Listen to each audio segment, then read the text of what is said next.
Licenciada, muy buenas tardes. Mi nombre es Yarixa Vigil y las integrantes del grupo son Jacqueline Panameño y Catherine Ayala.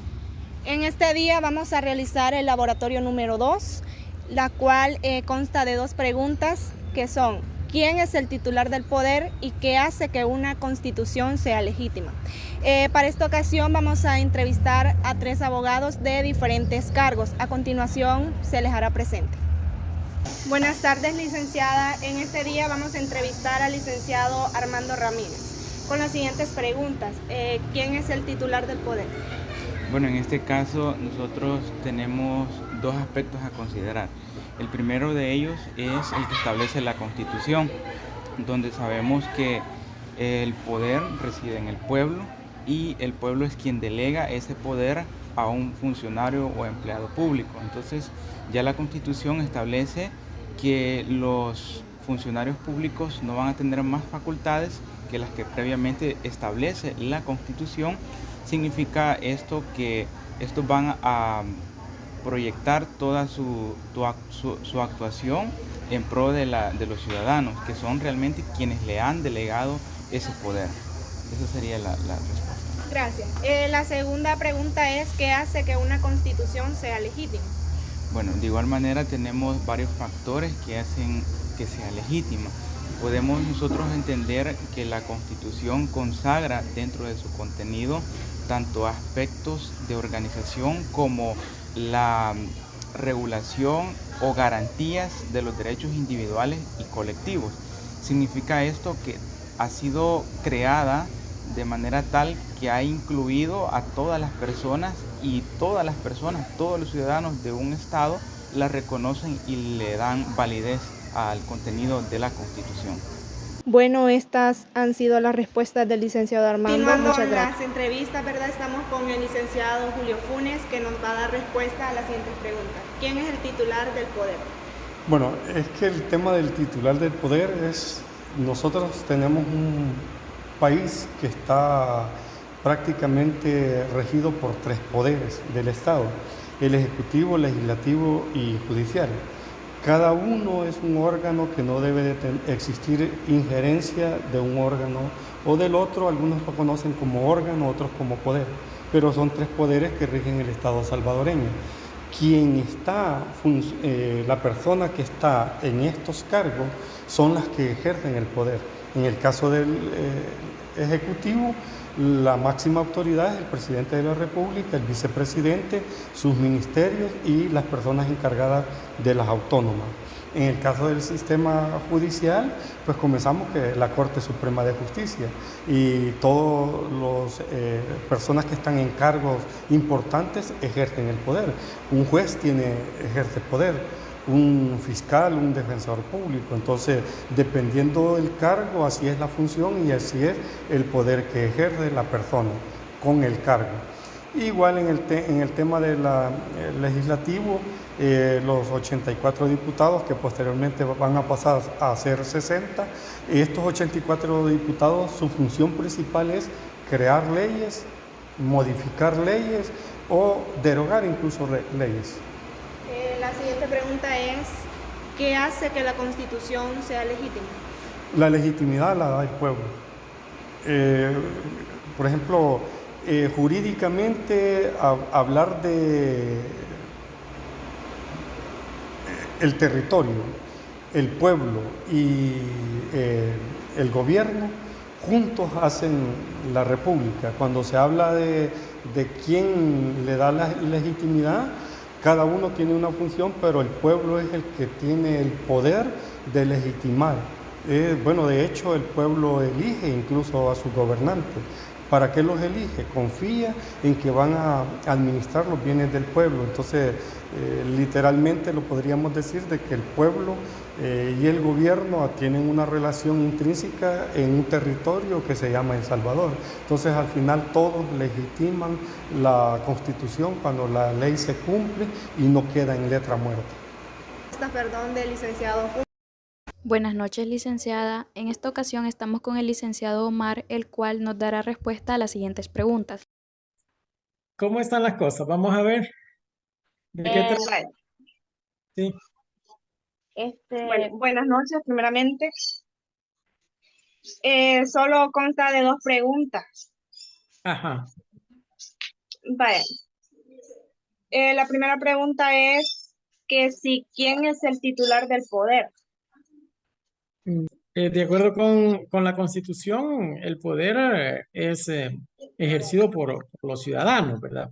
Por el pueblo, ¿no? Y los ciudadanos se lo delegan a, a- en principio a una, digamos, asamblea constituyente que representa para hacer una constitución, para autorizar una constitución. Y el poder originario es de los ciudadanos, ¿no? Pero para poder redactar una constitución se necesita de una asamblea constituyente y esta pues se encarga de producir esa constitución. De allí, a partir de la Constitución, como tiene naturaleza política y naturaleza jurídica, la naturaleza política de la Constitución está referido precisamente a la organización del poder ya institucionalizado, ¿no? Entonces, en ese contexto, la Asamblea Constituyente, cuando crea los órganos del ejercicio del poder, también les atribuye, les da competencias y les concede también atribuciones. Así se crean generalmente los 3 órganos principales, no solo esos, hay más en la Constitución, pero el legislativo, el ejecutivo y judicial son los principales en un estado republicano, donde el ejercicio del poder está repartido, pero ya el ejercicio del poder derivado, ¿no? Es decir, la Asamblea Constituyente, el constituyente, le otorga a estos órganos y a otros como la Fuerza Armada, Tribunal Supremo, Ministerio Público, etcétera, ciertas funciones y ciertas competencias que van a ejercer dentro de los límites tanto de la Constitución, de las atribuciones que tienen, como también de las leyes que la Asamblea Legislativa crea, porque también a la Asamblea Legislativa le da esas atribuciones de poder crear leyes. Siempre son poderes derivados. El poder originario es el poder del pueblo, entonces por allí está el ejercicio del poder.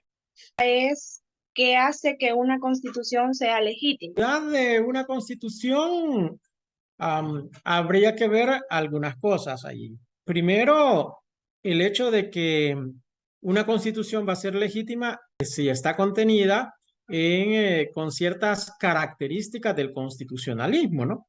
Lo primero de ellos es que una constitución, desde la perspectiva social, va a ser legítima si ha sido realizada conforme con el procedimiento que la misma sociedad ha creado.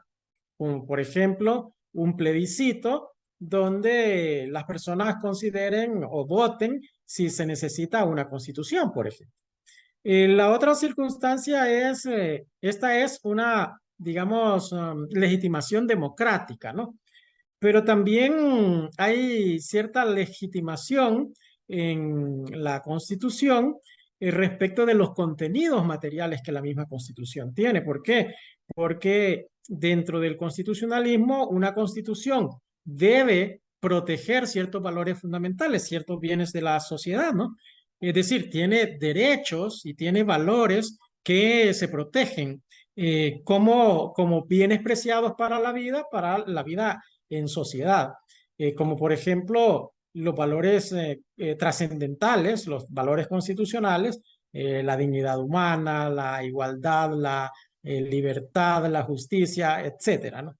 Y también la protección del catálogo de derechos fundamentales y de derechos constitucionales que, digamos, son ciertas facultades que se le concede a los ciudadanos frente al ejercicio del poder para que el poder mismo no violente o no vulnere esas esferas jurídicas concedidas a los ciudadanos. Y también hay ciudadanos que también ejercen un poder, ¿verdad? Como por ejemplo los bancos respecto de los ciudadanos, ¿no? Que ejercen un poder fáctico que los ponen en una situación de poder afectar derechos de las personas. Es decir, los derechos fundamentales son derechos de las personas que en relación con el poder son el grupo más débil o más vulnerable, ¿no? Entonces, eso legitima precisamente a la Constitución por el lado democrático, por el lado del reconocimiento material, y también la legitima desde el punto de vista político, que es la norma que crea a los órganos del ejercicio del poder. Y en ese contexto, la misma norma constitucional se incardina, digamos, en la cúspide de el ordenamiento jurídico, y de ella se, digamos, irroga hacia abajo, hacia todo el ordenamiento infraconstitucional, todos esos contenidos materiales, valores, principios, derechos, atribuciones, obligaciones, competencias, etcétera. Bueno, pues gracias, licenciado.